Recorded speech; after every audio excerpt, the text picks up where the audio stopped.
vos abençoe e sem tardarmos muito mais, vamos entrar na palavra. O título, podíamos chamar-lhe cara a cara, podíamos, não sei, fazer um programa de televisão ou aquilo que seja, porque isto ao fim e ao cabo, como estamos a transmitir nestas coisas novas das internets e estas coisas, que não sei se são novas, mas enfim, isto parece que é uma novidade sempre, tudo é novo. Agora eles falam de uma nova novidade e a gente já nos adaptamos a isto, de dizer que é uma nova novidade e de saber que o bicho anda aí, mas o bicho andou sempre, desde há muito tempo. Desde o princípio ele andou, apareceu em forma de bicho e agora manifesta-se em várias formas. Então há que viver cara a cara, e eu queria convidar-te a que tu abrisses a tua Bíblia, a palavra Deus, num livro que é um livro muito interessante. Eu não vou entrar em escatologia, não vou entrar por aí. Muitas das pessoas gostam muito de escatologia e na igreja cada vez mais, e hoje em dia fala-se muito sobre escatologia, sobre o que há de vir e ao fim do mundo e vem não sei o quê. Eu remoto-me ao tempo do terremoto aqui em Lisboa, que foi em 1735 ou 55, falha muitas memórias. Naquela altura também era o fim do mundo, aquilo não havia outro paradigma mais de pensar isto é o fim do mundo agora, ou seja, um terremoto, fogo, agora ainda por cima vem a onda ao maremoto. E o único, incrível, que o único bairro que não foi tocado, vocês sabem qual foi, não foi? Aqui em Lisboa, hein? As igrejas queimadas, tudo arrebentado, e ali em Alfama, aquele sítio das pessoas de bom nome, pessoas, enfim, porreiras, não, eram pessoas porreiras definitivamente, ninguém pode julgá-las por outra coisa, pelas atividades que levassem na sua vida, não foram tocadas, e que isto é o fim do mundo, a religião diz isto, não pode ser. E hoje diz, não, é que assim, Deus está em todos os assuntos, e definitivamente esteve no assunto também desse terremoto, como está em todas as coisas, Ele é soberano. E Daniel foi um homem, enfim, começou desde jovem. Nós quando vamos ler a Bíblia e começamos a ver que há sempre uma particularidade, é que Deus escolhe aquele que é mais inadaptado, aquele que é menos esperado que seja colhido, e nomeadamente escolhe jovens. Há sempre uma geração nova, há sempre alguém que é como David, que era dentre os seus irmãos, nem sequer estava em casa. Ele era tão considerado pela sua família que o trabalho mais nobre deram-lhe a ele. Foi estar no campo com as ovelhas do pai. Enfim, não era, já hoje em dia, ou seja, ser pastor não é uma profissão bem remunerada, não é mas toda a gente gosta de comer queijo de ovelha, é incrível, não é? Mas ser pastor de ovelhas não é algo que seja não soa a uma profissão, por assim dizer, conceituada na sociedade. E Deus sempre escolhe essas pessoas, sempre, ou seja, aquele Jacó, ou seja, o Deus de Isaac, o Deus de Jacó, o enganador, ou seja, escolheu um enganador para tornar-se o príncipe do povo de Deus. E depois vemos este homem, ou seja, Daniel também era um jovem, mas era um jovem que tinha cara a cara, e depois eu pus-lhe ali, pedi aos irmãos que colocassem, porque eu tinha outra palavra para compartilhar, mas depois o Senhor, esta manhã, trocou umas voltas e disse, não é aquilo que tens que compartilhar. Então, e pôs-me COD. O que é o COD? Não sei, não é Covid, podia ter lá. Não é o Covid, ou seja, não é o Covid. Também não é nenhum vírus, ok? O que é o COD? O COD é realmente algo que caracteriza e que tem que caracterizar um relacionamento. Significa, um relacionamento faz falta uma coisa que é conhecimento, eu diria mais conhecimento é intimidade, conhecimento, e outra coisa que faz falta para todos os relacionamentos é ter ousadia, ser ousado, ter ousadia, e outra coisa faz falta ser determinado. Conhecimento, ou seja, igual à palavra grega gnosko, que significa que é ter intimidade na sua maior expressão, e ousadia e determinação. Ou seja, Daniel era um tipo que determinantemente, ele foi um homem com muita ousadia, um jovem com ousadia, porque ele, tomado no reino babilónico, ele decidiu não comer dos manjares do rei e ao contrário, fazer jejum, orar e buscar a face do seu Deus, ao qual o rei dizia que eles não podiam fazer isso. E o rei foi obrigado a consultar várias vezes, porque nenhum dos chápatras e nenhum dos adivinhos do seu reino podiam dar-lhe revelação sobre os sonhos que ele tinha e os pesadelos, e era sempre usado Daniel. inclusive os seus amigos foram colocados no fosso dos leões, foram colocados no meio... Enfim, toda a gente conhece a história de Daniel para fazer isto, uma longa história curta. Então, ele tinha tanto conhecimento de Deus, diz-me, conhecimento. E a minha pergunta que eu quero fazer nesta manhã é se tu conheces a Deus. Porque as pessoas, quando dizem conhecer a Deus, pensam que conhecer a Deus é ter algum tipo de informação acerca de Deus, inclusive porque está de moda, agora voltou a estar de moda. Há muitos anos atrás, agora como estas igrejas são novas, são contemporâneas, nós não somos uma igreja contemporânea, parece, mas não é, porque temos estas luzes, estas coisas, não somos contemporâneas, nós somos uma igreja tradicional.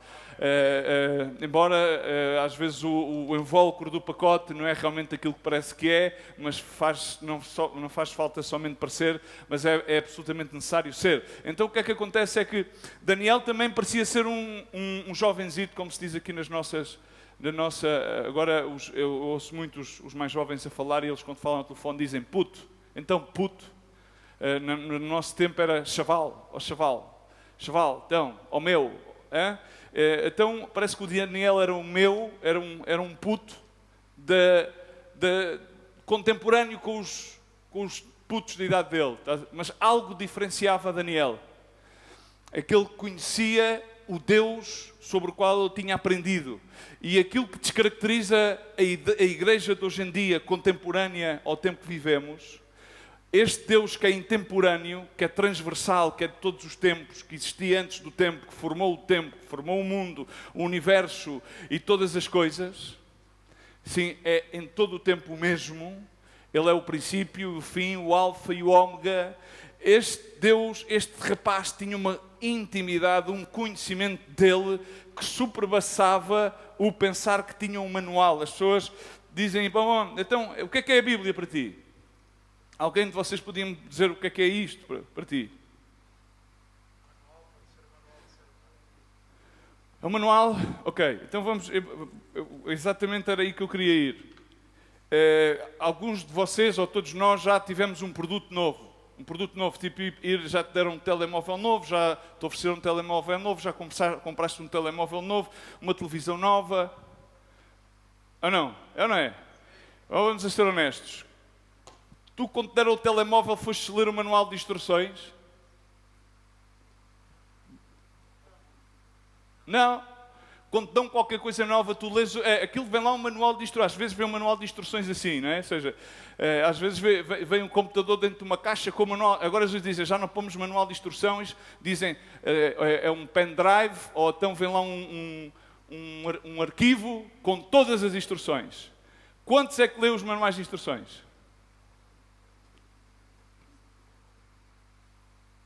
Ou seja, eu considero as pessoas que leem manuais de instruções pessoas aborrecidas. Não vale a pena ter intimidade com elas porque são pessoas aborrecidas. São aquele tipo de pessoas que quando tu falas sobre um produto começam a dizer, pois as características são isto e faz aquilo e faz o outro e quando tocas na tecla tal, e então os gajos começam-te ali a soltar pim, pim, pim, pim. São capazes de estar a debitar informação sobre um produto que parece que tu querem vender. E não são representantes da marca, não é? E um gajo, eu simplesmente preciso do produto para que me desempenhe as funções às quais eles são necessárias. Então, às vezes, o predicador vem para aqui, tipo, ok, eu tenho aqui o manual e venho aqui dizer-te que se tu carregas na tecla X, na tecla Y, e as pessoas que se sentam do lado de lá a ouvir as mensagens, o que é que eles querem que os predicadores façam isso? O que é que aconteceu? É que, na realidade, isto é um manual? Não. Isto é um livro que diz, toda a Escritura é inspirada por Deus, é boa para ensinar, para instruir, para redarguir, para corrigir. Ok? Isso significa, a Escritura instrui, mas não é um manual de instruções. Ok? A Escritura fala sobre o Deus que muitos conhecem em termos de léxico, conhecem em termos de, inclusive, de aplicação retórica de cultura cristã e dizem, ok, sei dar respostas a certas e determinadas perguntas. Quem era Jesus? Bom, Jesus era a 42ª geração que vinha já de linhagem, filho de David, era engendrado pelo Espírito Santo em Maria, como otorgado pai natural José, que o ensinou. E sabem essas coisas todas, porque é informação. Como nós vamos à escola, ontem eu falava com uma pessoa e dizia assim, eu tenho uma grande opinião, sou um tipo cheio de opiniões, e uma das opiniões que eu tenho é acerca da carta de condução, ou seja, eu acho que há pessoas que não deviam ter a carta de condução, apesar de que tenham aprendido a conduzir. Estão cá? Ou seja, é que há pessoas que aprendem a conduzir e dão-lhe uma licença, significa uma carta para conduzir, chama-se carta, o que é isto, não é? Mas na realidade é uma licença, uma permissão de conduzir de acordo aos decretos-leis. Mas eles não sabem conduzir. O que eles memorizaram foi para passar no código. Eu chumbei 3 vezes no código. Nunca fui a uma aula de código. Mas eu com 11 anos já conduzia. Inatamente. Com 11 anos já conduzia. Mau exemplo, pastor. Isso é um mau exemplo. Eram outros tempos, outras vontades. Então o meu avô tinha táxis, o meu pai tinha carros e punha-me lá o colo e puseram-me. Eu com 13 anos conduzia um Toyota BJ 40 com uma direção direta e uma Peugeot 304 daquelas lá nos montes a meter mudanças e carregadas de melancias e de melões. Ok, inatamente. Então significa que às vezes as pessoas inatamente têm uma predisposição para fazer certas e determinadas coisas e por muito que lhe ensinem o código, as regras e as funções dos pedais, e quando se vira e o verde e tal, metes-as ali na estrada e podem ser uma causa para grandes acidentes. Mas têm carta de condução. Eu também conheço pessoas, não vou dizer quem, que são pessoas igual e já com alguma idade, quase perto de 80, que levam toda a vida a conduzir um veículo na estrada sem carta de condução. Nunca tiveram um acidente. Nunca foram mandadas para... isso é sorte. Não, nas coisas de Deus não há sorte. Ele é cristão. Não. Isso não é de Deus. Claramente que não é de Deus. Qual é que é o ponto? É por muito que tu aprendas acerca de qualquer coisa, não significa que tu tenhas o dom, a dádiva, porque a dádiva e o dom vêm de uma palavra grega que é gratia, que é uma graça. Enfim, uma graça que te é dada que não mereces para nada. E aqui a questão é a mesma coisa com o conhecer a Deus.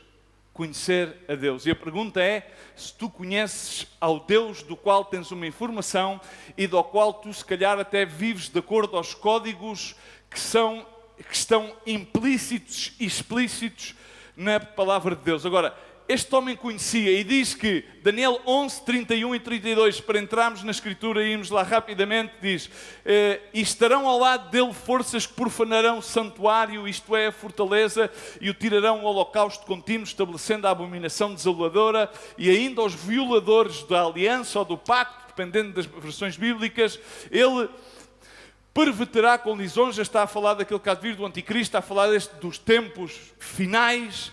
Mas o povo, diz comigo, o povo que conhece, ao seu Deus. Lê-me lá a tua versão bíblica, que eu vou-te ler 2 diferentes. O povo que conhece ao seu Deus fará o quê?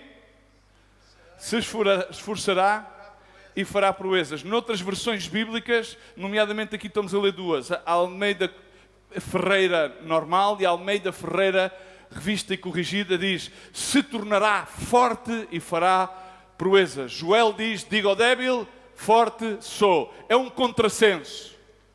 Estamos cá? Uma pessoa debilitada, doente, dizer eu sou forte. Uma pessoa que não pode, como se diz na gíria portuguesa, com um gato pelo rabo, dizer eu sou forte. Estás a ver? Tipo uma pessoa, não sei, estás-me a ver o meu físico entrar assim por um ginásio e está lá aquela malta toda a levantar ferro e olho para eles e epá, eu sou forte. Os gajos começam a olhar para mim. Olha aquele que só tem pneus Michelins e não sei o que, vem para aqui dizer que é forte. Este não levanta nem 10 quilos, quanto mais eu levanto 200, eu sou forte. É um contrassenso. Estamos cá? O débil dizer que sou forte, Mas aqui ele diz que o povo que conhece... Agora, o povo... há aqui uma determinação grande que eu quero que nós possamos absorver e entender. O povo que conhece ao seu Deus significa se esforçará. Eu gosto muito da versão bíblica Reina Valera porque diz se esforçará e atuará. Diz comigo, se esforçará e atuará. Atuar significa agir. Há um modus que nós atribuímos dentro do nosso ministério, dentro da nossa igreja, que é ora e labora. Ora e labora. Significa ora e age. Não é ora e contempla. A ver se te cai do céu. E de repente cai-te um telemóvel na cabeça. Ei, é uma benção. De repente cai-te um carro na cabeça. Ei, a grande pinta. Já viste? Hã? Era ou não era porreiro? Podia ser, ok. Então, eu quero que entendas, este Daniel foi considerado como um grande profeta. Ele desde jovem manteve-se fiel àquilo que ele conheceu, a qual ele teve, diz comigo, intimidade. Quem é que é casado? Estão cá? Posso-vos fazer umas perguntas assim esquisitas? Posso? Ok, posso? Em algumas culturas, a malta, quando vai ter intimidade com o senhor, com a senhora, ou dependendo, não é? Por exemplo, às vezes na América Latina, quando tu dizes, esta é a minha senhora, não estás a dizer que esta é a minha mulher. Não sei se alguns de vocês, os latinos, papito. Não. Quando tu dizes, esta é a minha senhora, estás a dizer outra coisa, não é? Estás a dizer que esta é a tua... Pressupostamente até aqueles que podem não ter uma grande intimidade, mas aprenderam os códigos morais implicitamente, sabem que isso não agrada a Deus, não é? Enfim, então, e há outra coisa muito curiosa em certas e determinadas culturas, por exemplo, é que quando as senhoras vão à praia, não usam fato de banho nem biquíni. Sabes o que é que elas usam?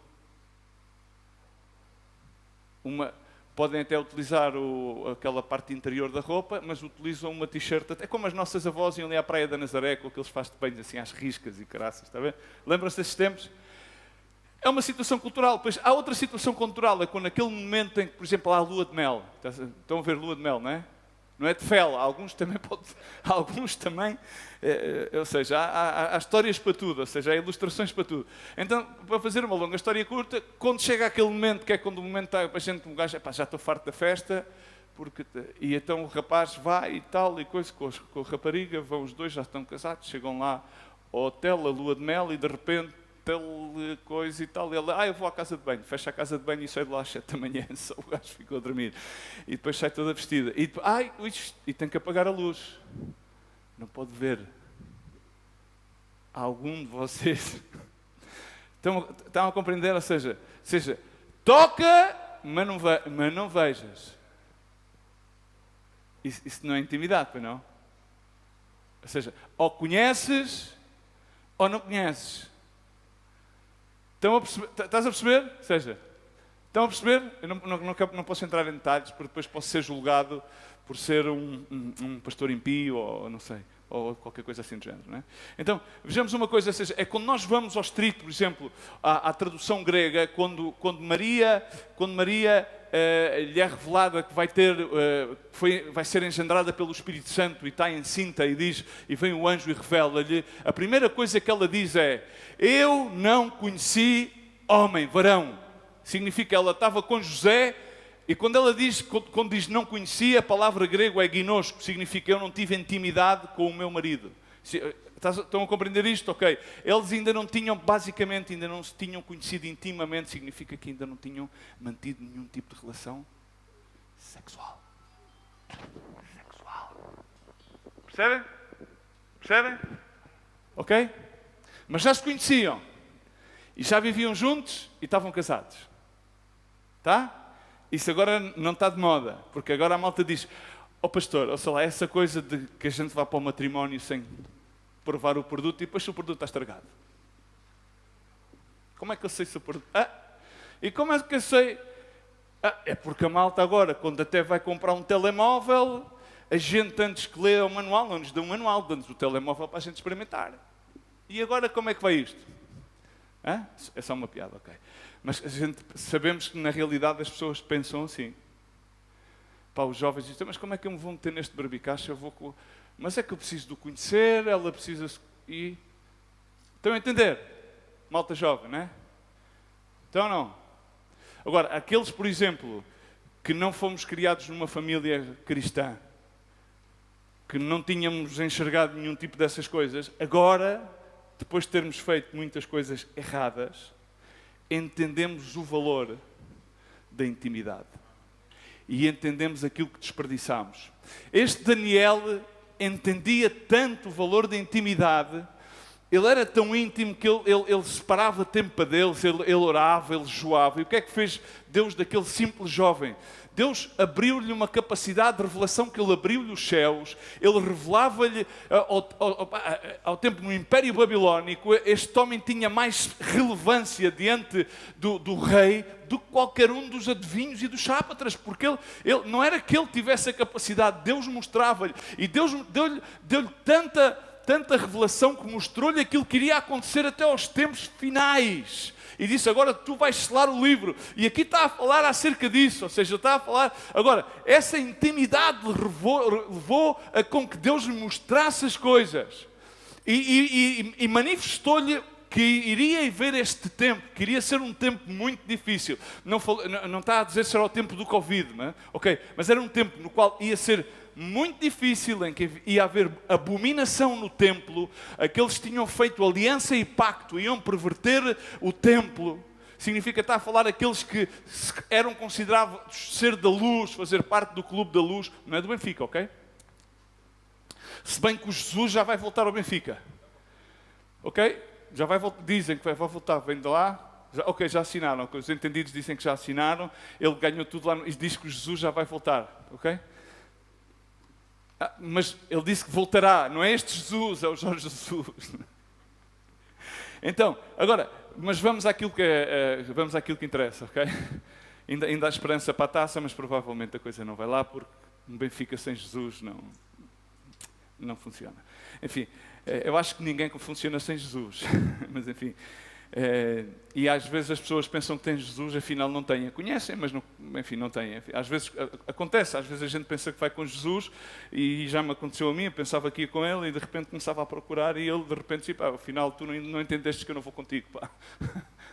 Tu agora tu é que decidiste ir sozinho, tu mandaste-me eu ficar aqui, eu fiquei. Eu sou obediente, não sou como tu. E acontece muitas vezes, inclusive, na vida daqueles que conhecem Jesus e predominantemente até lhe servem essas coisas todas. Não é? Então, mas ele falou aqui sobre este tempo, que era um tempo de grande dificuldade, que seria marcada por uma palavra que se chama hostilidade. Eu pergunto se tu crees que vivemos num tempo de hostilidade. Vivemos com muita hostilidade, embora as pessoas se enganem. Bom, isto é só uma mascarita, afinal eles só dizem que em algumas áreas só deixam de vender Superboc às 8. A gente até às 8 até podemos arranjar umas reservas. Bom, são umas limitações. Isto passa. A malta pensa assim, afinal isto cá em Portugal isto até não está tão mal, o Costa até não é um tipo tão mau, ele até é porreiro. Ele até está lá a discutir com os tipos na CE, a ver se arranja lá aqueles 700 e tal mil milhões. Isto vai melhorar, malta. Isto vai... Não se preocupa, não? Agora, a palavra mostra outras coisas e diz-nos outras coisas que são tempos de hostilidades e agora temos que os trazer para o momento porque a palavra de Deus aplica-se hoje. Ela é a mesma ontem, hoje e para sempre. Então ela aplica-se hoje, um tempo de hostilidade e vai ser mais hostil para aqueles que dizem, ok, eu faço parte da equipa da luz. Não é? Eu quero que vocês entendam, quando eu digo isto, não estou a falar de Benfica. Porque eu às vezes brinco com o futebol, mas eu não sou nenhuma equipa de futebol. Okay? E eu acho que o futebol remonta ao tempo do Império Romano, em que o que é que eles faziam para manter o povo estupidamente tonto? Davam-lhe pão e circo. E o futebol é o circo romano, na nossa cultura, daquele então do circo dos gladiadores, onde eles mandavam para lá os cristãos e tudo a sacrificá-los, que era para manter o povo entretido, e ao povo davam-lhe pão e circo. Ou seja, quando vocês ouçam esta máxima do pão e circo, entendam que vem desde o Império Romano e que lembrem-se sempre quando vocês... vejam isso, aqueles que são mais fervorosos pelas equipes de futebol e comecem com aqueles diálogos mais empolgados, que eu até me divirto a ver algumas pessoas assim, e às vezes até quando alguma equipa perde, até desaparecem da cena e ficam em tal e não sei o que mais. Afinal estão a cair dentro do jogo do pão e do circo. Mas quando nós fazemos parte da equipa da luz de Jesus, Cristo, o nosso Senhor e Salvador, temos que entender que vamos receber hostilidades. Vamos ser, por assim dizer, mais atacados do que a grande parte das outras pessoas. Sempre, não é? Mas há uma máxima, Eike Batista, que é uma pessoa muito predominante no mundo dos negócios e que deixou muitas citações e experiências. Ele diz desta maneira: tu cresces não com as facilidades, mas com as dificuldades. Estão cá? As pessoas crescem com as dificuldades. Se nós formos a analisar bem dentro da nossa sociedade lusa, quando é que houve maior crescimento nesta nação? Com a geração que sobressaiu a opressão do 25 de Abril. A partir daí, entendemos que agora já estamos em declínio. Acabou. Não, aqui está uma nova geração. Não, deixa de falar de nova geração, não é ideal. Ou seja, as dificuldades levam-nos a crescer. Agora, entendamos que estas coisas que Daniel disse, Jesus Cristo volta a reafirmá-las mais tarde, quando em Mateus 24, quando ele começa a falar que nos últimos tempos haverá perseguição, haverá rumores de guerras, haverá isto, haverá o outro. Ele diz em 24, 12 e 13 que há uma causa disto, é por se multiplicar a maldade ou a iniquidade, o amor de muitos vai esfriar-se. Vão apostatar da fé, significa vão desviar-se, significa que eles faziam parte da equipe de Jesus Cristo, mas depois começaram a esfriar-se. Porquê? Porque na realidade a maldade no seu coração não conseguia superar o amor. E porquê? Porque na realidade aquela primeira palavra que começa por C, conhecimento, que tem a ver com a intimidade, não existia. Eles tinham muita informação acerca de Jesus, eles iam muito à igreja, eles gostavam dos louvores, eles gostavam das festas, eles gostavam de muita coisa que acontecia naquela cultura cristã, mas depois faltava-lhe algo mais que também começava por C, que eu não pus ali, por isso é só C ou D, para o qual faz falta uma pessoa ser ousada, que é ter compromisso. Diz-me, compromisso. Que Daniel tinha um elevado compromisso, e porque ele tinha um elevado compromisso, por causa que conhecia, ele então era ousado. Ele estava lá no meio da confusão com o rei, não havia medo. Ele dizia, não, eu comer vinho e carne, não. Eu verduritas. Eu faço verduras e eu vou-me pôr a olhar para a janela e vou pôr a orar ao meu Deus, Jeová dos Exércitos. Não, o vosso assunto, não. Pode haver vírus, pode haver não sei o quê, podem dizer que me vão matar, que me metem no fosso dos leões, que metam onde vocês quiserem. E uma pessoa para dizer isso faz falta ser o quê? Segundo o contexto em qual vivemos, faz falta ser estúpido. Diz que quem tem... Bom, não posso dizer isto. Diz que gato escaldado... Ok? E então o que é que faz o gato? E o que é que fez Daniel? Pois manda-me para lá, não há problema. E para o fogo também. E o que é que aconteceu? Apareceu o quarto homem. Mas aqui diz no verso 13 que aquele que perseverar, aquele que for... Perseverança em perseverança... para preservar, o que é que faz falta? A palavra está ali. Faz falta que sejas determinado. Ou seja, uma pessoa determinada é aquela que não se move. Eu vou permanecer, porquê? Porque eu estou determinado. Aqui ninguém me mexe. Determinado. Ou seja, eu tenho uma determinação inamovível. Será salvo. E depois diz que este Evangelho do Rei será pregado até ao fim. Agora, aqui Daniel está a falar acerca de um tipo de pessoas, e este tipo de pessoas devíamos ser tu e eu. Primeiro, devíamos ter intimidade com Deus, e não somente ter alguma informação, alguma teologia, alguma doutrina acerca de Deus, mas devíamos ter intimidade, conhecimento. E a intimidade, o conhecimento de Deus, não sei por quantas vezes vens ao culto, ou quantas orações levantas no culto. Estás cá?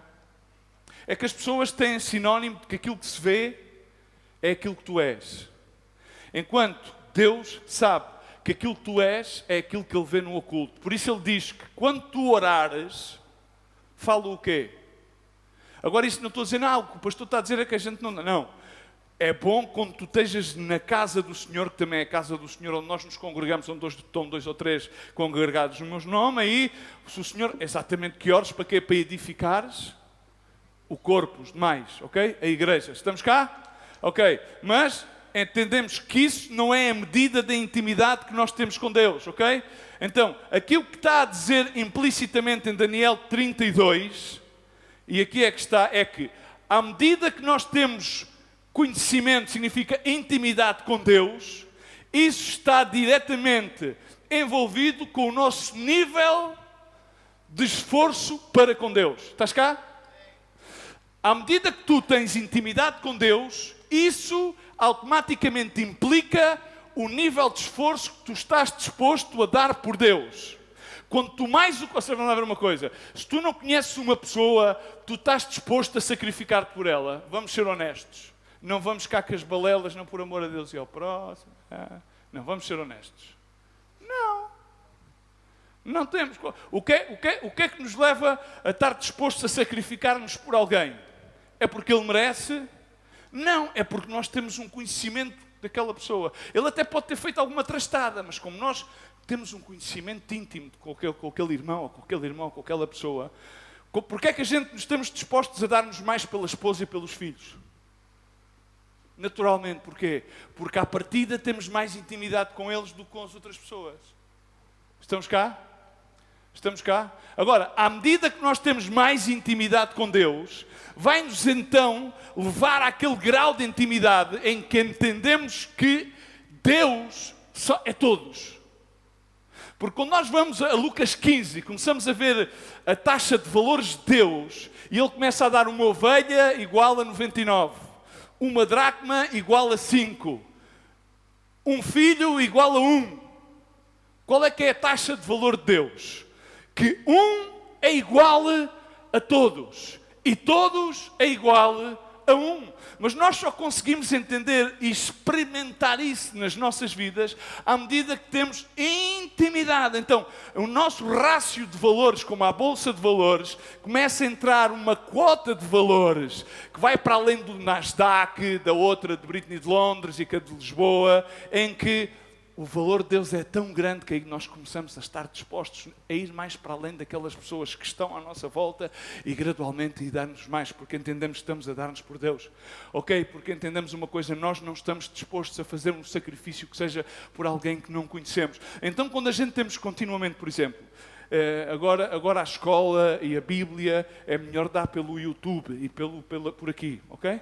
É mais fácil. Porque a malta não gosta de ler. Ler uma coisa assim, o plano de leitura portuguesa, ler os Maias,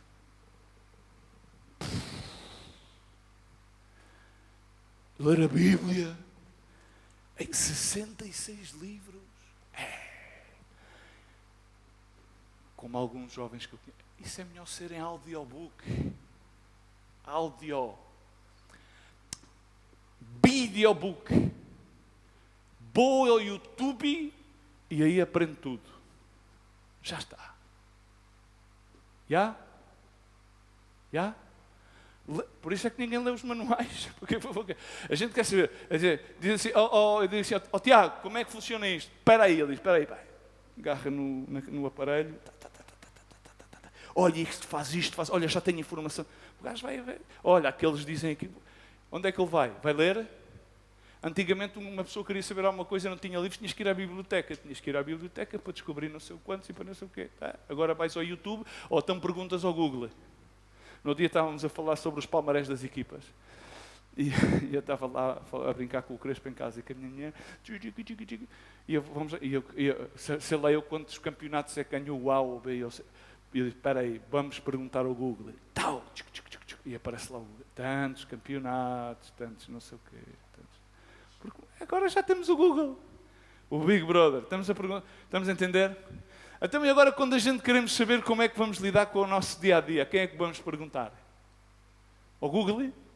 E dizemos assim, ao Google, então amanhã vou enfrentar esta situação, tenho outra situação, como é que vai ser? E já o Google não tem resposta. Ou os que têm a Apple dizem, Siri, como é que é? Não é?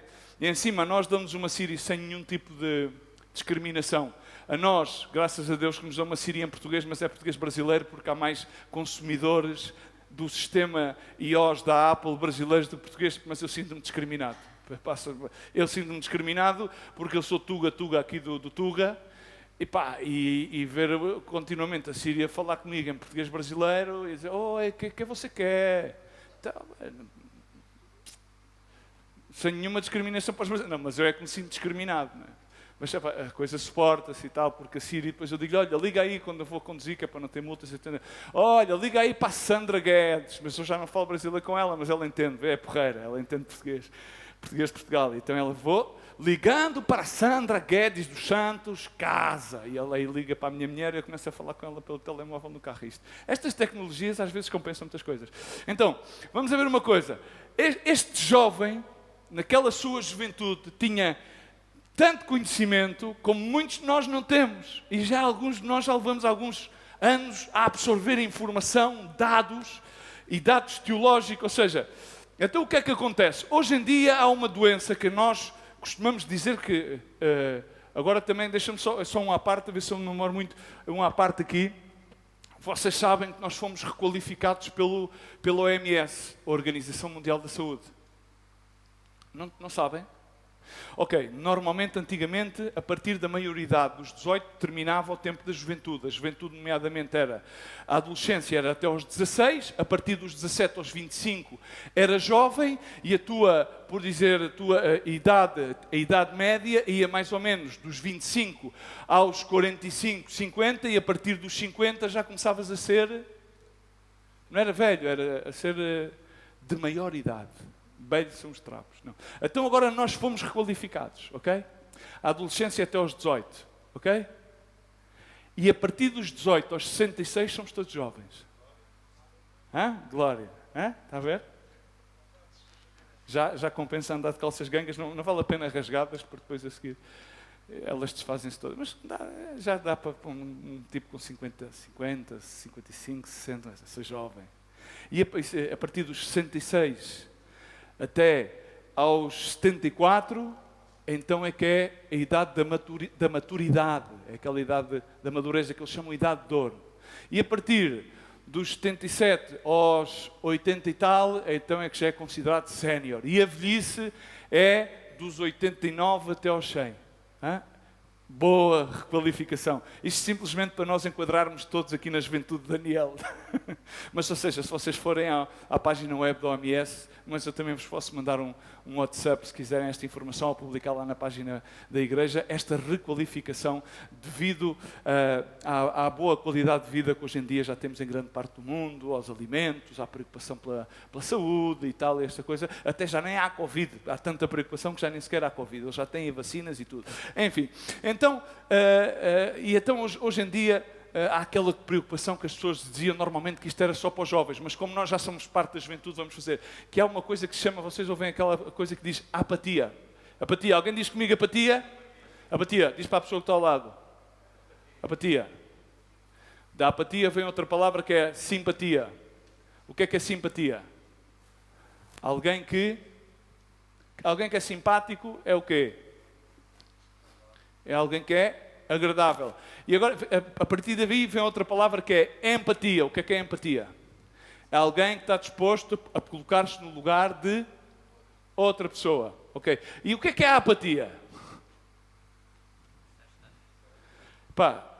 Eu normalmente, este lugar é o lugar mais desprivilegiado para estar em qualquer congregação, estás a perceber? Porque normalmente uma pessoa quando está aqui vê toda a gente. Vês toda a gente, ou seja, a não ser que estejas e ainda não nos puseram, qualquer dia melhor põem-nos assim uma coisa assim, e assim já não vemos toda a gente, só vimos um segmento aqui em frente de 135 graus e não conseguimos vir mais para frente. Só porque aqueles 135 é assim mais ou menos um ângulo de visão assim, porque as palas dos burros só dava para ver num ângulo de 135 graus. Não é? E não há nenhum mal ser burro, porque, ou seja, se nós vimos, o burro é um animal honrado, porque Jesus Cristo não entrou num cavalo, nem num luso, nem num cavalo árabe. Ele montou-se num jumento, significa num burro, para entrar triunfalmente em Jerusalém, quinta-feira de Palmas. Estamos cá? Ok, todos vocês sabem, porque vocês são bastantemente, ou mais ainda melhor do que eu, nestas coisas da Bíblia. Então, a gente costumamos dizer, pá, estes jovens estão apáticos, pá, eles só querem... Mas, então, quando a gente temos estes jovens tão apáticos, temos que nos começar a incluir no... Estão cá? Porque a malta senta-se, né? Quando é que este gajo termina? Quando é que termina lá fora? Isto é apatia. Grande parte. E depois, uma das questões, às vezes, entre as lideranças e os pastores, o que é que a gente vai fazer? O que é preciso fazer para animar? Então os pastores vêm e, em vez de virem ministrar, porque normalmente seja, a direção em vetores, em vetorial, normalmente, a gente não tem aqui um quadro, mas às vezes devíamos ter aqui um quadrinho. A direção vetorial significa a influência da pessoa que está aqui tem que vir desde o alto do Espírito Santo, ok? Sofrer daqui para ali, mas normalmente hoje em dia é ao contrário.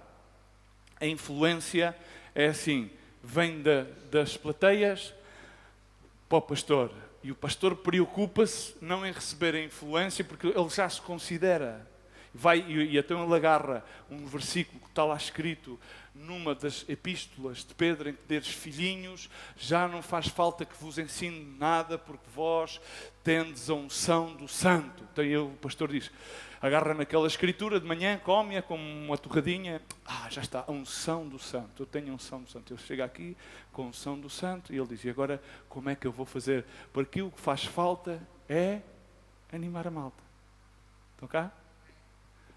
É animar a malta. A malta tem que estar animada. Temos que sacá-la da apatia. Tem os líderes que falam, não, a gente vai colocar música, a gente vamos... Depois já há uns que... Há uma... Por exemplo, nas igrejas latinas e tal, já colocam as bailarinas, as pandaretas, já o rap, nos americanos, e depois já na cultura lusa também já o E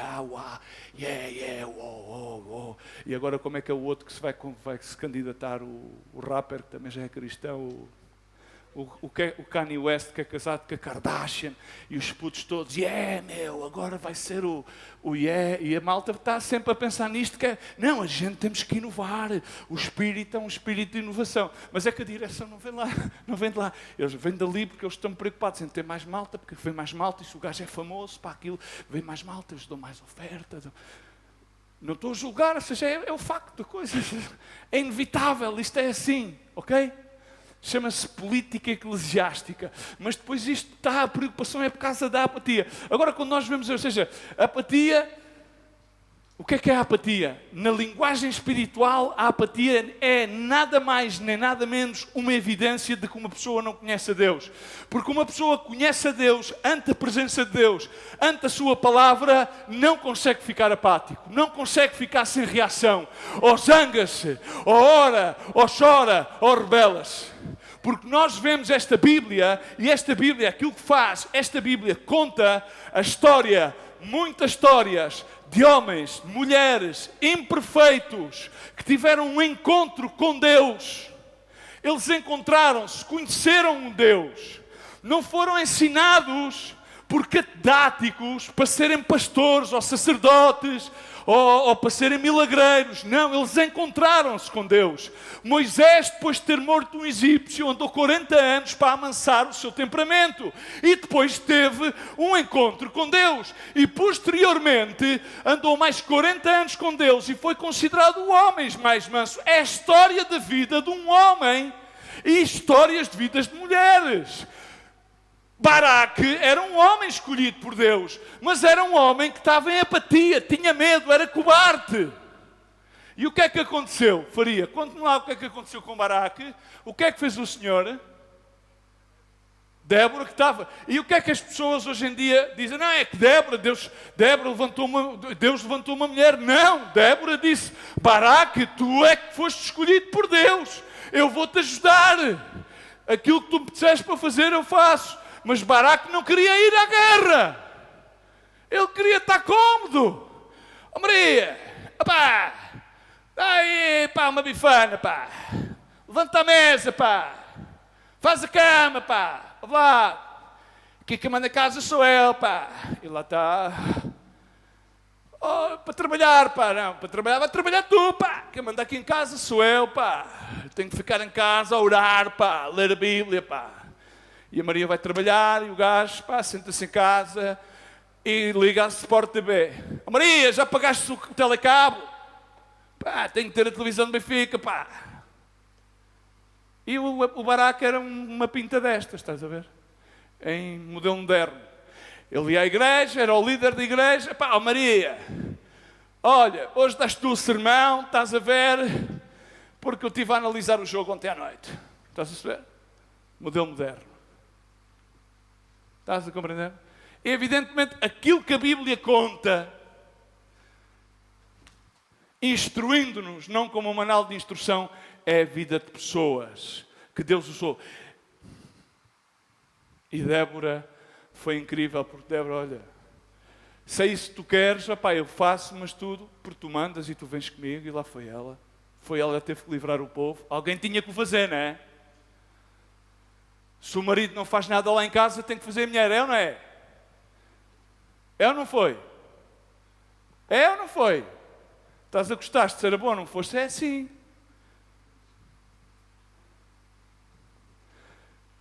Então a apatia está caracterizada por uma coisa, chama-se desinteresse geral e indiferença, insensibilidade aos acontecimentos que nos rodeiam. Pá, as pessoas estão a dizer assim, estou-me a marimbar para a esquerda ou para a direita. O que eu estou preocupado é comigo mesmo. Caminha quentinha, barriga cheinha, prato cheio, o resto, olha, cai ao Carmo e a Trindade que a gente já verá. E depois até se voltam espirituais e dizem assim popularmente, amanhã Deus dirá. Hã? O que é que te parece? Incrível. É incrível porque William Shakespeare fala sobre a apatia de uma maneira que a mim me chama particularmente a atenção. Diz assim, quem por própria vontade se desprende e se separa da sua seiva substancial, acaba murchando forçosamente e servindo para uso mortal. Tremendo. Shakespeare dá um sentido espiritual à apatia e diz, uma pessoa apática é alguém pela sua própria vontade, desprende-se e diz a seiva de vida. Qual é que é a essência de vida? A essência de vida é prosperar na vida, não. A essência de vida é que tenhas a Jesus Cristo, porque Ele é que é o caminho, a verdade e a vida. Então, tu desprendes de Jesus Cristo, que é a tua seiva, é a tua substância, e acabas murchando e serves realmente para um uso mortal. Significa vais terminar e daqui vais terminar para a condenação. Não vais para cima, nem para o lado, nem para a esquerda, vais para baixo. Ellen Keller também, incrível, uma mulher marcante, disse, a ciência poderá ter encontrado a cura para a maioria dos males, mas não achou ainda nenhum remédio para o pior de todos, a apatia dos seres humanos. E vivemos num século, que é o 21, já não é o 20, em que está marcado pela apatia, porque a apatia, mais que nada hoje em dia, transfigura na doença generalizada do mundo inteiro que se chama depressão. Ok? Eu ontem falava com uma pessoa que me dizia, estou cheio de dores e então aquilo que eu tomo é um tal e um pascual. E as pessoas o que prescrevem, Portugal é o país da Europa que prescreve mais medicamentos que são antidepressivos. Vais com uma dor e trazes um antidepressivo para te tornes um vegetal, tornas-te apático, indiferente. Agora, que significa? Tu podes dizer eu conheço a Deus, podes dizer, bom, há aqui alguns, eu sou filho do pastor, ou seja, esse filho do pastor não te faz cristão, não te faz discípulo, nem te faz filho de Deus. Porque há muitos que querem ser cristãos, eu sou um bom cristão. Na Bíblia não fala de bom cristão, a palavra cristão aparece pela primeira vez aonde, que eu já me esqueci? Em Antioquia. E então os antíocos chamaram-lhe cristãos, mas segundo a Bíblia eles chamavam-se fiéis, homens do caminho e discípulos. E nós temos que ser conhecidos por fiéis, homens do caminho, discípulos e obviamente filhos de Deus, filhos do Pai e irmãos por herança de Jesus Cristo. Estamos cá?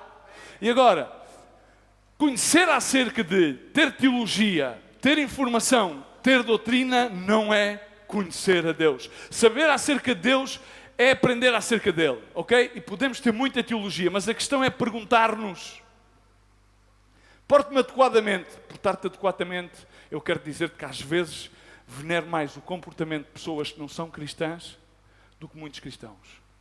Porque infelizmente vejo muitas pessoas que não são consideradas cristãs com comportamentos mais morais e mais éticos do que muitos que se chamam cristãos e vêm à igreja.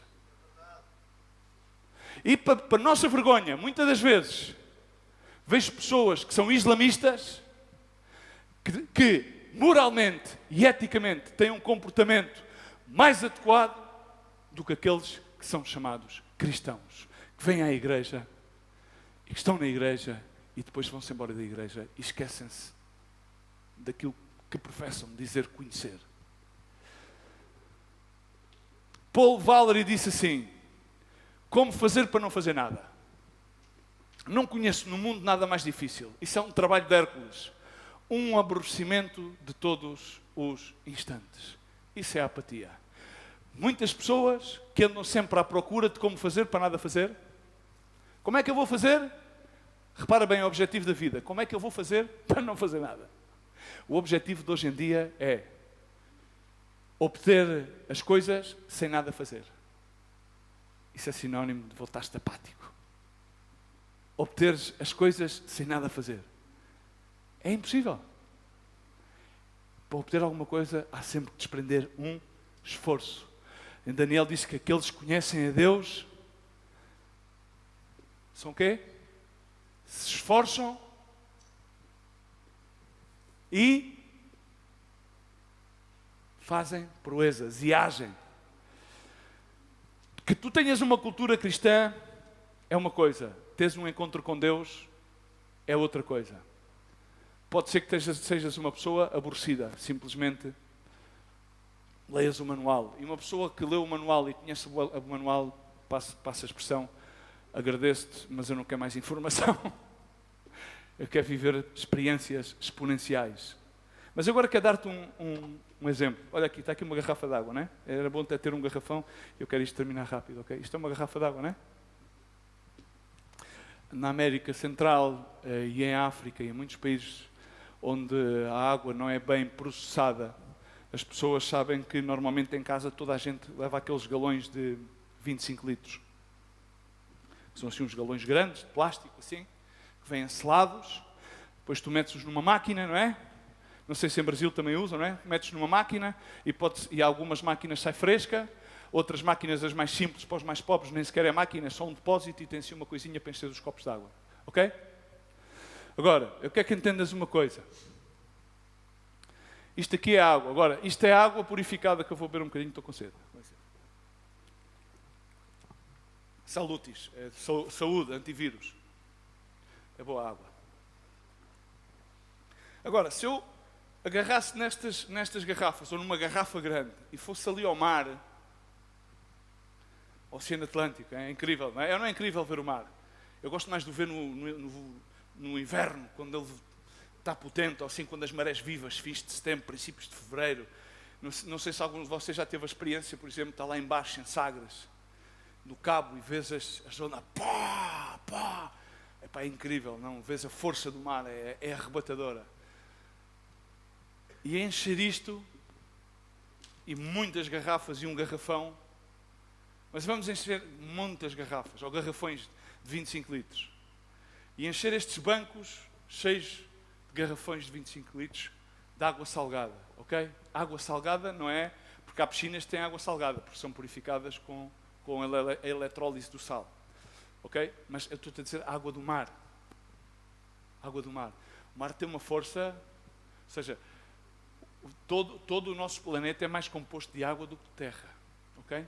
E agora dizem os cientistas que inclusive descobriram outra camada e por baixo da camada há mais outra camada de água. Ou seja, o mar quando se desloca a água, já vimos o que aconteceu há pouco tempo na Indonésia, ou seja, devora tudo. Imaginem o que é que pode acontecer aqui com isto de Expo, que formos comer não sei quantos ali metros ao rio. Ou seja, tudo aquilo que se come, diz um ditado, tudo aquilo que tiras ao mar, o mar volta a tomar sempre com creches. O mar é uma força incrível, tem umas ondas incríveis, tem umas correntes incríveis. Ou seja, tu achas que tu podes engarrafar o mar dentro de coisas de plásticas? Achas que consegues? Achas que consegues colocá-los em depósitos? Achas que é possível? Se nós colocássemos os depósitos, achas que nós conseguíamos conter a força, a impetuosidade do mar, o canhão da Nazaré, ondas de 30 e tal metros, que mexem milhares de surfistas loucos a virem para aqui todos, em fevereiro, fins de outubro, novembro, que desafiam aquela força da natureza para surfar aquelas ondas? Nunca vamos conseguir ter o mar e a sua força dentro de uma garrafa. Tu achas que isso poderá ser aquilo que acontece com Jesus? Dizemos que o conhecemos porque adquirimos informação acerca dele. Vamos desde pequeninos à escola dominical. Aprendemos as histórias de David, de Sansão, de Moisés. Aprendemos a história de Adão e de Eva. Conhecemos as histórias todas. Conhecemos as histórias das desobediências, do peixe. Conhecemos as histórias incríveis que há de Josué, de Caleb. Todas as histórias daquelas pessoas. As histórias das suas vidas. E queremos encapsular isso tudo dentro da nossa mente, dentro do nosso ser, e ficar com essa informação e pensar que isso é conhecer Jesus. Achas que podemos conter a sua força? Jesus, Deus, é maior que todas as coisas. Ele fez todas as coisas. Ele parou as tempestades. Se o mar tem força e se Jesus mandou parar as tempestades do mar, se o vento é inconcebível e Jesus manda ter os ventos, Jesus é aquilo que dá força a este planeta. É a força motriz não só deste planeta, senão de todos os sistemas planetários e todas as constelações, por eles foram criados. Ou seja, o amor de Deus é muito maior que a nossa teologia, é muito maior que a nossa doutrina, o seu entendimento é muito maior que todas as nossas percepções, interpretações, todas as nossas humanidades, filosofias, antropologias, e nós pretendemos conhecer um Deus e queremos engarrafá-lo. Queremos engarrafá-lo dentro das nossas percepções. Queremos dizer que este Deus, que é uma água viva, que é um único caminho, que é uma única verdade, aquele que é sempre, para sempre, que é inescrutinável, inigualável, e nós pretendemos metê-lo dentro da nossa cápsulazinha de entendimento e tê-lo como um pequeno utilitário para certas e determinadas funções da nossa vida, e quando não deixarmos o pendurado em algum sítio e darmos a nossa volta e quando estamos à rasca voltar a utilizá-lo como ele seja, enfim, a vassoura de emergência para varrer a nossa vida. Poderemos fazer isso, não conseguimos fazer isso com o mar, porque ninguém consegue fazer isso com o mar. Se ninguém consegue fazer isso com a terra, quando abrimos estradas pelas montanhas e depois de repente as montanhas caem, porque a montanha estava lá e o homem com as suas engenharias quis ser mais engenhocas do que o próprio Criador da natureza, e depois de repente há colapsos e há isto e há aquilo e dizemos, ai vai um pequeno, ai isso é a força da natureza. Agora nós queremos controlar, encapsular o Deus que devemos conhecer e devemos ter a ousadia para ficarmos mais perto e devemos ter a determinação para caminhar com Ele, para escrever a história das nossas vidas com Deus. Porque a Bíblia trata de pessoas que escreveram a história das vidas deles, e eles decidiram, eu conheci a um Deus.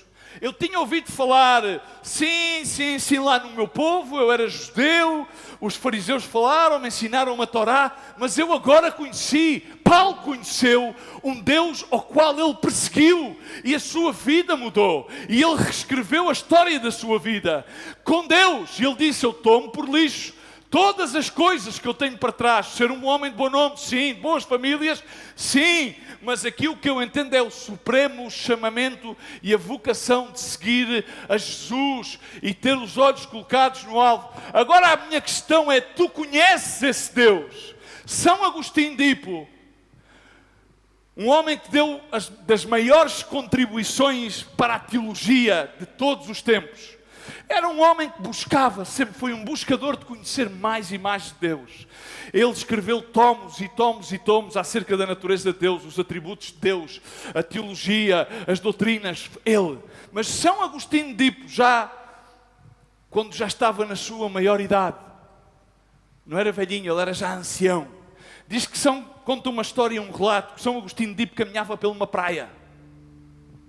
Ele caminhava por uma praia e ele caminhava meditando acerca do conhecimento de Deus, da natureza de Deus, da grandiosidade de Deus. Essa foi sempre a meditação de São Agostinho. Esse Deus maravilhoso ao qual eu sempre procuro, ao qual eu quero conhecer mais e mais e mais, a sua inquietação, para deixar um legado de doutrina, um legado de teologia. E até que chegou um ponto em que viu uma criança, um menino pequeno, não tenho exatamente a idade, era uma criança pequena, e aquela criança tinha um balde de plástico, como aqueles miúdos que a gente vê os nossos filhos, provavelmente já passaram por isso, nós já o fizemos. Tinha cavado um buraco na areia e ele tinha aquele buraco e ele corria até ao mar com um baldezinho, ia a correr, e enchia de água, vinha para o buraco, voltava a meter e ia, e outra vez, aí ele outra vez encher, e passava, e quando o São Agostinho, pois já tinha uma idade avançada, não podia correr, e quando viu aquilo pareceu-lhe algo disparatado e começou a sorrir de uma forma carinhosa. E chegou ao pé do menino e, olhando para ele com muito carinho, disse-lhe: o que é que estás a fazer? Será que Deus pode perguntar-te o que é que tu estás a fazer? O que é que estás a fazer? Vais a correr? Agora vou fazer isto. Agora vou fazer aquilo. Agora vou fazer o que lá. E o menino respondeu: bom, estou a tentar meter todo o mar dentro daquele buraco da areia. E São Agostinho olhou para ele e começou a sorrir, sem nenhum escárnio, muito amor. Era um homem, bom, já experimentado na vida, já provado. Não tinha já muito provado. A sua inquietação foi sempre procurar a Deus, sempre buscar a Deus, sempre descobrir mais acerca de Deus. E ele disse-lhe, com muito carinho ao menino: olha, sabes uma coisa, isso é impossível, tu não vais poder colocar todo o mar dentro desse buraco da areia. E então diz a história que, quando ele diz isso à criança levanta-se pequena, olha para São Agostinho, não é? E olhou fixamente nos olhos, e com uma voz contundente disse-lhe: isso é aquilo que tu estás a fazer com Deus. Quando São Agostinho ouviu isto de uma criança, isso é aquilo que tu estás a fazer com Deus, ele ficou atónito. Estamos a falar de um homem que deixou um legado teológico incrível à igreja, incrível. Um homem que abdicou de tudo para seguir a Deus. Um homem que pode-se considerar verdadeiramente que perseguiu o caminho da santidade. E ele ouviu aquilo e quando de repente caiu de ter ficado petrificado, atónito, ante aquela frase tão ousada daquela criança que teve a ousadia, não sabendo quem era aquele homem, ao qual toda a gente respeitava, ao qual toda a gente venerava de alguma maneira, pois era um herói da fé, e ter-lhe dito: isso é aquilo que tu estás a fazer com o teu Deus. Ele de repente começou a olhar e a procurar a criança, e já não havia criança, não havia buraco, nem havia balde. Então São Agostinho contemplou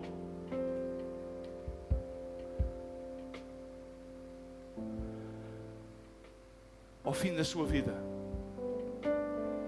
uma vida de um peregrino, de caminhar com o Senhor, de caminhar a procurar mais e mais e mais e mais e mais e mais de Deus. E ele ponderou dizer que Deus era muito mais grande de que tudo aquilo que ele tentou aprender e escrever acerca dele. Será que podemos ponderar que tudo aquilo que queremos materializar, ponderar, aprender, expressar acerca de Deus é muito mais do que aquilo que Ele é? Para arredondar isto numa coisa bastante simples e finalizar, quero dizer-te, se tu queres conhecer a Deus, tens que soltar o teu depósito. Solta o teu depósito, onde tu estás a tratar de conter a informação. Tens que soltar tudo aquilo que tu consideras ter controlado acerca daquilo que tu sabes de Deus. Não, eu considero já ter aprendido isto, ter aprendido o outro, e dizeres, bom, Deus é um Deus de novidades. Eis aqui que eu abro um caminho novo, eu abro caminhos no meio do deserto. Eu abro no meio do deserto, aí vai surgir um rio. Eu faço um caminho novo para que aqueles que são mais torpes, aqueles que têm menos entendimento, possam caminhar, nenhum animal o poderá fazer dano. Tens de tomar o risco de correr para o mar. Sabes uma coisa? Quando tu corres para o mar, aquela força da natureza. Corres para o mar e aquilo é uma surpresa, não sabes o que é que pode acontecer. Às vezes podes nem saber nadar, mas se Deus está contigo, o mar, a única coisa que vai fazer é envolver, lavar, limpar e vai-te dar a conhecer o Deus que tu procuras entender e tu procuras manifestá-lo. O mar é o mar da sua presença e tu tens de deixar envolver pela força do seu amor e prescreveres todos os preconceitos que tu tens acerca do amor de Deus. Tu tens de começar a cheirar a fragrância da presença de Deus, tal como nós cheiramos. A coisa que eu mais gosto é de chegar aqui no inverno e começar ali a chegar ainda quase a 1,5 km ou 2 do mar e começar a cheirar a maresia, aquele cheiro intenso. Assim é o cheiro de Deus, a fragrância da presença de Deus é como a fragrância dos demónios. Nota-se à distância, mas quando tu lhe acercas a fragrância de Deus, os demónios fogem. Resistir ao diabo, ele fugirá de vós, sim, mas basta ir com a fragrância de Deus e eles, começam a fugir. É incrível. Tens de perder o controle e sentir-te vulnerável. Ninguém gosta de estar vulnerável, porque diz que o débil torna-se forte. O povo conhece a Deus no meio da adversidade. Ele não vê uma oportunidade para fugir, ele vê uma oportunidade para fortalecer-se e agir. É aquilo que diferencia aqueles que conhecem a Deus e não conhecem a Deus. Quem conhece a Deus sabe que diante da adversidade Deus vai livrar a batalha por ti. Deus vai lutar por ti. E então quando Pedro disse, caminha sobre as águas, mas ele quando começou a olhar para as águas começou a submerger-te. Não olhes para o mar, vai para o mar. O segredo é a intimidade. Não vamos ser leitores de manuais, não vamos ser gente aborrecida. Este é um livro emocionante, relatam vidas. Tu tens que escrever a tua história no livro da vida. O teu nome está escrito, mas tu tens que escrever a história do teu caminho com Deus. Muitos deles caíram, muitos deles erraram, muitos deles rebelaram-se contra Deus, lutaram contra Deus e arrependeram-se. Eles escreveram uma história com Deus e Ele é benigno, Ele é grande em misericórdia, Ele restaurou-lhes, Ele deu-lhes forças quando eles estavam caídos, todos eles. Desde David a Jacó, vamos contar tantos e tantos e tantos. O Pedro que o negou. Quando nós vamos a Atos, capítulo 4, vemos como ele, depois da conversão de Miles e depois de ter sarado aquele homem que se encontrava diante da igreja da Formosa, dizendo, não tenho nem ouro nem prata, mas aquilo que tu precisas dou-te no nome de Jesus. Foi levado diante do sinédrio da religião, que disse, isto é inadequado. Esta gente temos que os calar. A religião quer-te formatar, quer-te meter dentro de garrafas. Quero dizer-te, esta experiência é assim, assim, assim. Para aqui não vais, para ali não vais. E Jesus diz-te, vem. Estas histórias, todas estas pessoas levam milhares de anos a chamar-nos, a dizer, vem para o Atlântico, vem. Sabes uma coisa?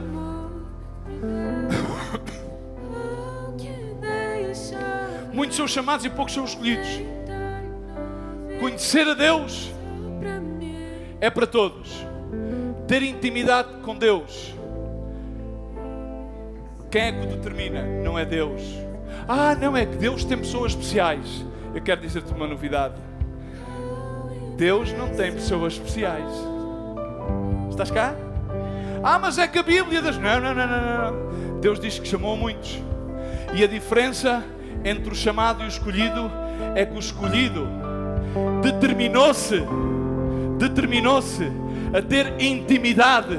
E nessa intimidade ficou cada vez mais perto de Deus. E então começou a deixar para trás tudo aquilo que ele tinha encapsulado e a estar aberto a esse grau cada vez maior daquele que rompe com todas as estruturas, com todos os conceitos, com todos os paradigmas. Aquele que disse que as coisas que olhos não viram, nem ouvidos ouviram, nem penetraram no coração, são aquelas que Deus preparou para aqueles que o amam. Deus tem preparadas essas coisas para quem? Para que os ama. E aquele que ama, o que é que faz? Jesus Cristo disse aos seus discípulos, bom, eles chamavam-se, não, servos não, eles chamam-se amigos, porque sabes qual é que é a diferença do amigo e do servo? Sabes qual é que é a diferença entre o escolhido e o chamado? É que o chamado vai à igreja e o escolhido dá-se pela igreja. Dá-se pela igreja, dá-se pelas outras pessoas. Abnega-se. A diferença entre o servo serve, é um empregado, trabalha por um soldo. O amigo dá a vida pelo seu amigo. E Deus revela-se aos seus amigos. Ok? Já Luís, olha, eu tenho muitos, não são muitos, alguns, contam-se pelas mãos, que são verdadeiramente amigos, aos quais eu tenho um grau de intimidade. Um grau de intimidade. E tenho um maior amigo de todos, que é o com o qual eu tenho um elevado grau de intimidade. Ele conhece o mais recôndito e o mais obscuro da minha alma. Amém? Então, Deus reserva essas coisas. E aí, para isso, faz falta a ousadia. E quando Pedro foi apresentado diante do Sinédrio, eles queriam-no prender, e prenderam-no, retiveram-no e julgaram-no. E eles disseram assim: vimos a intrepidez e ousadia de que estes homens, diz comigo, indotos. Deus não veio para chamar os dotos. Diz que Ele escolheu o vil e o menosprezado, aquilo que não era para chamar, para desfazer aquilo que era. Estás cá? E se tu estás ancorado naquilo que está predeterminado, Jesus Cristo, não. Fernando Pessoa disse assim: tudo é ousado para quem nada se atreve. E Deus quer que tu te atrevas a entrar mar adentro, Atlântico adentro. Amém? Eike Batista disse: ousadia é uma das qualidades do empreendedor. O mundo pertence aos ousados. Deixa-me pôr-te esta frase na língua e nas palavras de Jesus Cristo. Eis aqui que o reino dos céus sofre violência, mas é dos violentos aqueles que o arrebatam. Assim seja feito, assim na terra como nos céus. Aquele que tem ousadia e determinação será, aquele que permanece será salvo. Porquê? Porque ele entra mar adentro. Os ousados começam, mas precisam da determinação para terminar. Faz falta ousadia, faz falta determinação. Para quê? Para que tu entres por aquele mar adentro. Mas a maior de todas as coisas foi quando eles viram aqueles homens pescadores, aquele mesmo que negou Jesus Cristo, escreveu a história da sua vida, aquele Pedro incrível, um homem ousado, cheio do Espírito Santo, a falar com aqueles homens doutos da lei. E eles disseram: estes homens não foram à escola bíblica, mas eles estiveram com Jesus. Eles estavam a reconhecer aquele a quem nós matámos, porque o discurso de Pedro foi este. Nós vamos terminar por ler, e eu quero convidar que vocês se coloquem de pé e vamos terminar com estes versículos. E eles disseram: olha, nós vamos deixar que vocês, porque reconhecemos que vocês estiveram com Jesus, e eu vou deixar que vocês se vayam embora, mas vou-vos pedir uma coisa: quando vocês saiam daqui, ok? Aquilo que nós estivemos a falar é segredo. Não falam sobre Jesus a ninguém. Não digam, não falem sobre aquele que criou os céus, a terra, o mar. Não. Vamos mantê-lo só. Recomendem um livro para eles lerem, uma palavra. Mandem-nos à universidade bíblica. Mandem-nos cá que a gente ensina-os. Foi isso que eles disseram: não falem sobre este Jesus. Então diz que em Atos 4:20 eles disseram: nós não vamos poder deixar de falar das coisas que temos visto e ouvido. Aí está o conhecimento. Eles viram e ouviram. Porquê? Porque eles conheceram. Porquê? Porque é que eles conheceram? Porque eles tiveram intimidade. Mas depois a seguir deixaram, mas depois tiveram o Espírito Santo. E a seguir foram ousados e foram determinados. E quando eles falaram, eles disseram assim: quero deixar-te estas palavras para ti, tu que me vês aí em casa. Escutai, pois, homens e mulheres desta nação portuguesa, espanhola, deste mundo, escutai estas palavras que vêm desde os altos. A Jesus o Nazareno, varão aprovado de Deus entre vós, ele se manifestou com milagres e com prodígios e com sinais, a quem Deus por ele fez no meio de vós, como vós mesmos bem sabeis. Este que foi entregue pelo determinado conselho e presciência de Deus, vós matastes, crucificando-o pela mãos dos iníquos. E salto para o final do discurso de Pedro. Quando estas pessoas e vós, quando ouviram isto, quero saber que todos vocês e eu contribuímos para a crucificação deste Cristo, aquele mesmo que foi lá voluntariamente, para que nós não nos contenhamos numa garrafa, nem o queiramos colocar dentro de edifícios de pedra ou de garrafas de plástico, ou queiramos dar bênçãos especiais em nome da religião. Porque Ele é um Deus vivo que não se pode conter. Ele é uma água que tem mais força que todos os oceanos juntos neste universo. Ele sujeitou tudo pelas suas próprias mãos. Toda a terra foi ordenada pela sua própria palavra. Tu e eu fomos criados pela sua palavra. Na sua presciência, Ele conheceu-nos na nossa informidade quando estávamos no ventre da nossa mãe. E Ele tem ainda um propósito grandioso para nós, para que nós o possamos ver e conhecer e estar com Ele cara a cara, deixando para trás todos os preconceitos, todos os ditados da sociedade contemporânea, extemporânea, ou passada, ou futura, porque Ele é o único. E eu pergunto-me se tu estás disposto a entrar mar adentro com o Mestre que caminha sobre as águas, que não há tempestade, não há maremoto, não há nada que o possa separar. Então Pedro disse-lhes e respondeu-vos e disse: vocês fizeram e contribuíram para estas coisas, cada um dos nossos pecados, aqueles que foram levados na cruz do Calvário. Aquela geração perguntou e disse, depois de ter ouvido Pedro, diz que o seu coração se compungiu e perguntaram a Pedro, e que bom que perguntemos hoje ao Senhor, o que fazer? O que é que vamos fazer? Vamos dar ofertas? Vamos ir ao culto?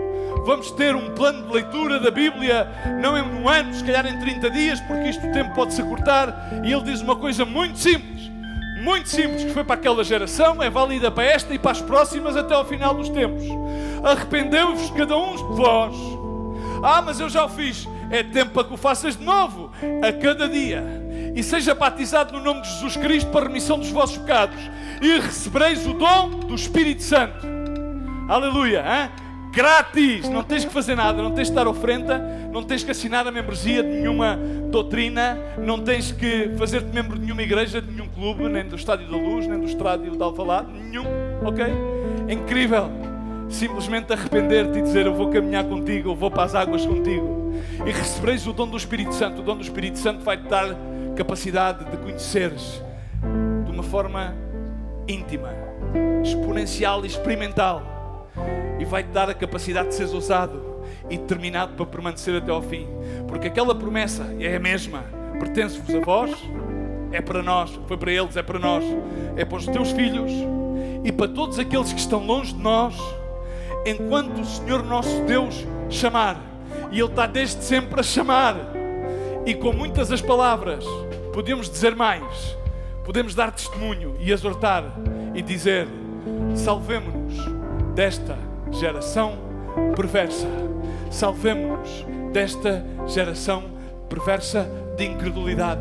Salvemo-nos do nosso próprio coração e entremos, mergulhemo-nos no mar de Jesus. Fecha os teus olhos e oramos nesta manhã. Aí onde estás, faz tua aliança e diz: quero conhecer-te. Não é quero mais de ti, eu quero conhecer-te. Quero receber a ousadia que somente tu me podes dar. e quero essa determinação para permanecer até ao fim. Poderão haver momentos maus e outros piores, mas sei que tu estás comigo. Não tenho medo de tomar, quero romper as garrafas, quero romper os envases e abrir-te o meu coração. Senhor Pai, nesta manhã, no nome de Jesus, reconhecemos que não há nenhum paradigma que possa enclausurar-te, Senhor, em garrafas, em religiões, em doutrinas, em teologias, Senhor. A única coisa que queremos, meu Deus, é estar face a face contigo. Que tu nos clarifiques, que tu, meu Deus, por teu Espírito nos guies, Senhor.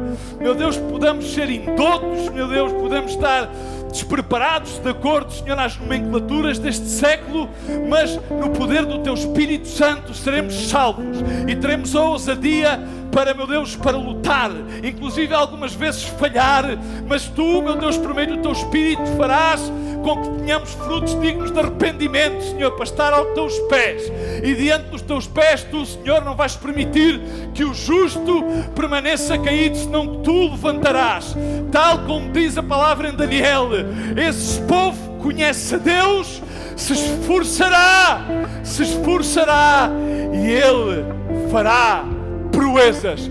Queremos, Senhor, contigo que Tu faças proezas em nós, por meio de nós, para que resistamos a esta geração de perversa incredulidade. Pai, no nome de Jesus, abençoa cada um dos meus irmãos, Senhor. Faz Tu, meu Deus, de acordo à Tua vontade, Senhor.